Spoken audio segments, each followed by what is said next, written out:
As you know, I never very much want to comment who we are and what we're doing personally, but I can tell you that this evening at the Eiffel Tower it will be a dinner between friends, because we are the representatives of two countries which have been allies forever, and because we've been able to build a strong relation which is dear to me because it matters a great deal for both our countries. It will therefore give me great pleasure to have dinner together with you tonight.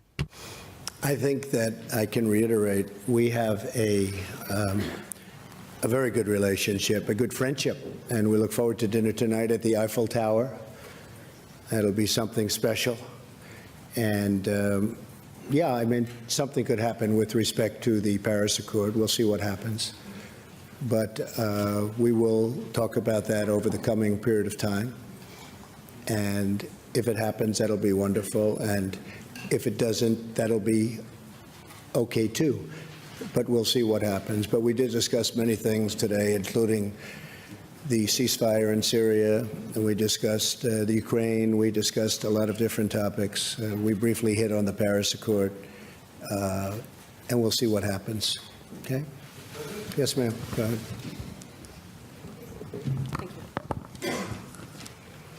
Merci, Monsieur President.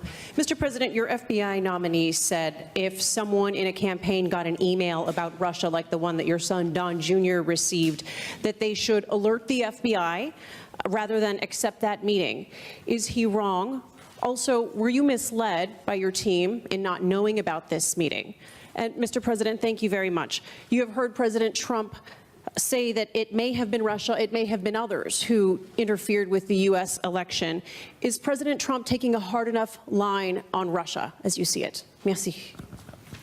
Well, I'll start off by saying, first of all, I believe that we will have a great FBI director. I think he's doing really well.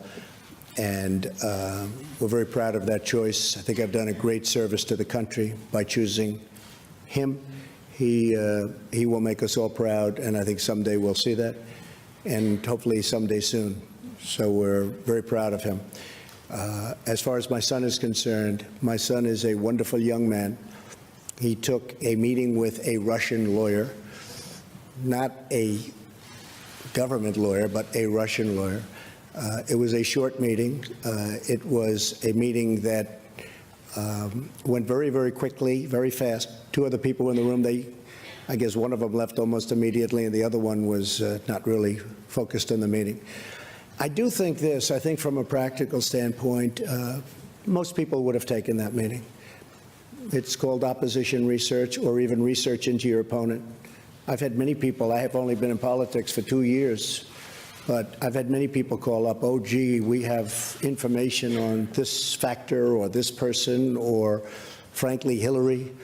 That's very standard in politics. Politics is not the nicest business in the world, but it's very standard where they have information and you take the information.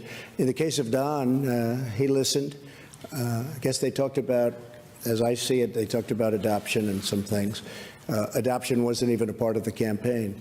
But nothing happened from the meeting. Zero happened from the meeting. And honestly, I think the press made a very big deal over something that really a lot of people would do. Now, the lawyer that went to the meeting, I see that she was in the halls of Congress also. Somebody said that her visa or her passport to come into the country was approved by Attorney General Lynch. Now, maybe that's wrong. I just heard that a little while ago, but it's a little surprised to hear that. So she was here because of Lynch. So, again, I have a son who's a great young man. He's a fine person. He took a meeting with a lawyer from Russia. It lasted